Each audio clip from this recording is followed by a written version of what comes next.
You know, I still remember the first time I ever got my Game Boy Color. When I was young, my great-grandparents gave me some money.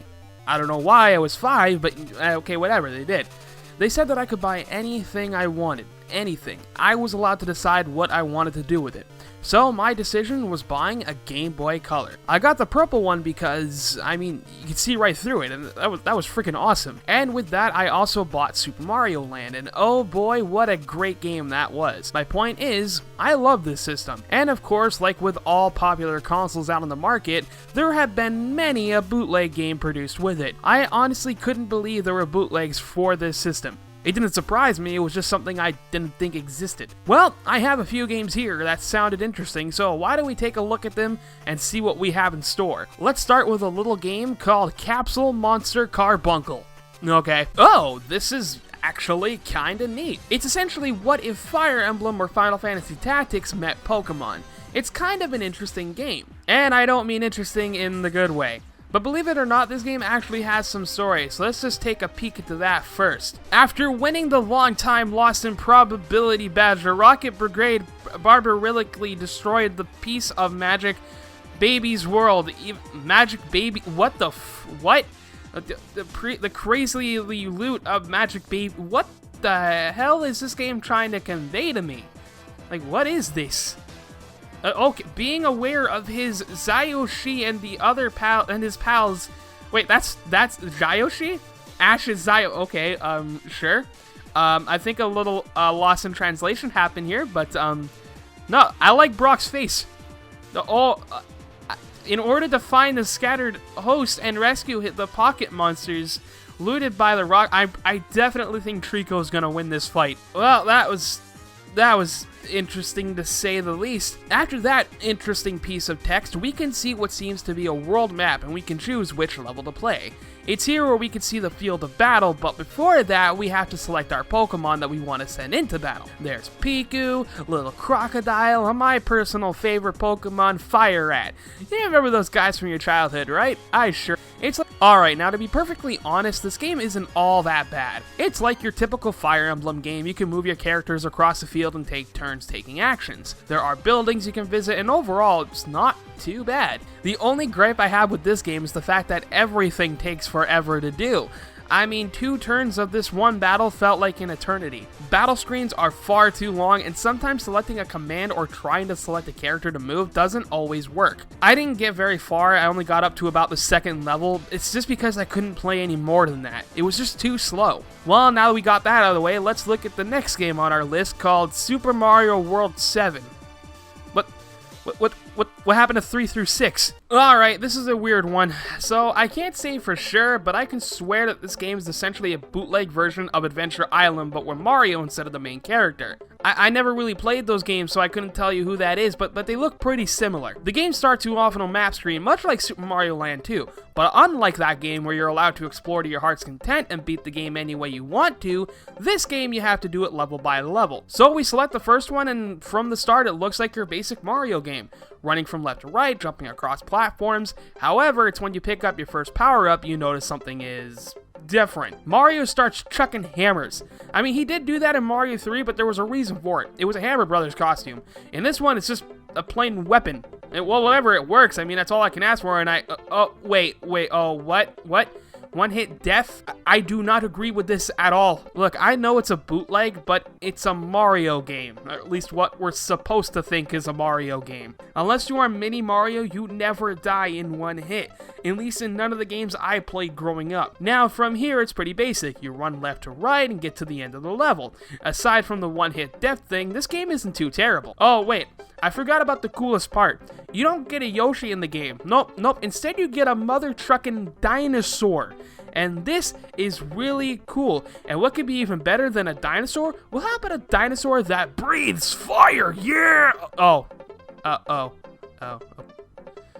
Okay, next game. Now this next one is a bit weirder than the last two. For this one is called Donkey Kong 5, The Journey Over Space and Time. What? Oh, look, a piece of story. Oh, okay, whoa, calm down there, text. I can't even read. Okay, wait, hold on. What the frack is going on here? Why is there fast-moving text? Why is there an anime girl or boy? Why is there lightning? What is even happening here? Also, why is DK also Diddy? Why am I playing this game? Goodness, this is a lot of questions just for the introduction. All right, let's get into the game. I have too many questions at the moment. From what I have played, which is only the first 2 levels because, well, you'll see, this is almost an exact clone of the original Super Mario Bros. For NES. The levels may slightly differ here and there, but it feels very identical for me. You start out as Diddy Kong, oh no, wait, I'm sorry, Small Donkey Kong. Yeah, Diddy is used to show you that you are the mini version, you know, like Mario. Except instead of a smaller version of Donkey Kong, they use Diddy. And turned him blue. You could become DK by grabbing a piece of meat and make him grow. And there's even another power which gives DK the power to... Whoa, calm down there, DK! He shoots Hadoukens. He shoots Hadoukens.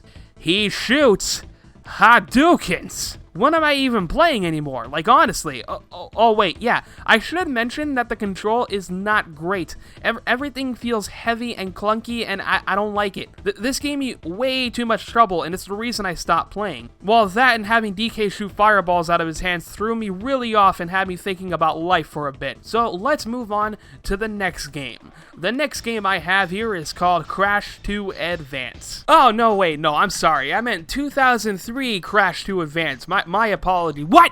Yeah, apparently when Naughty Dog lost the license to Crash Bandicoot and other companies were debating how to mess up the franchise, don't worry, I'll get to those one day, this Chinese company, whose name I do not know, decided to make their own Crash adventure. And for the Game Boy, in 2003.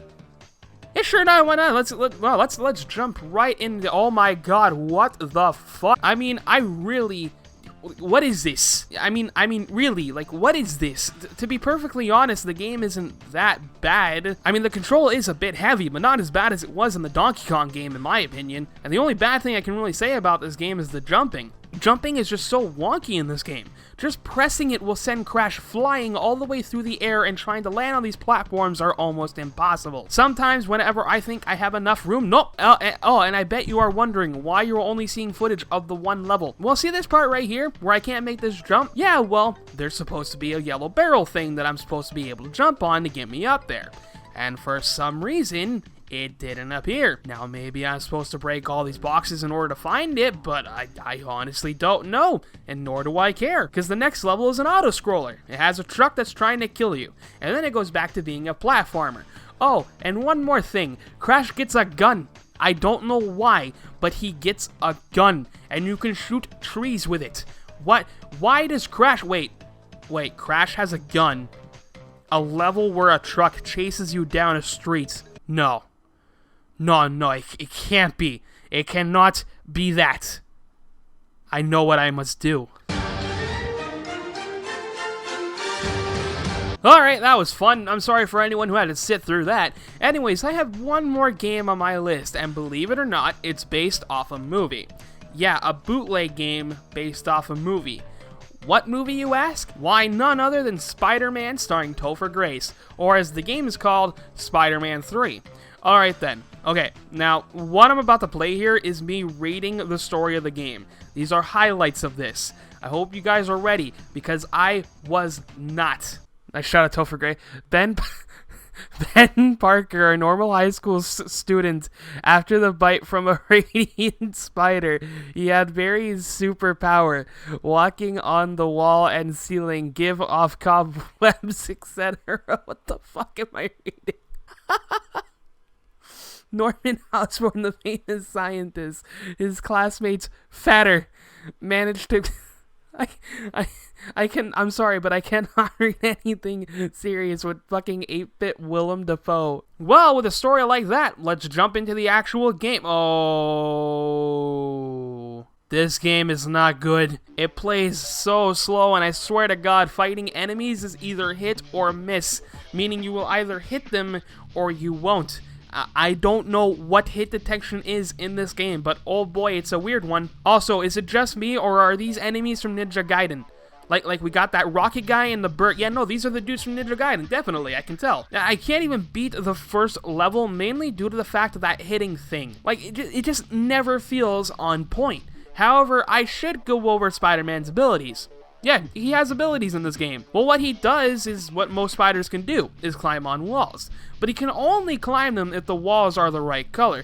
Cause see, this wall right here, that wall's fine. But this one, oh, you better believe he ain't even climbing anywhere near that wall. It doesn't matter anyway, considering how this ability is just used from getting to point A to point B. You can't climb the ceilings, none of that. If you press the attack button and up, he will shoot webs out of his wrist. However, he can't do this all the time because he does have a web meter, which can deplete really quickly, and I'm really trying to make sense of this game? Really?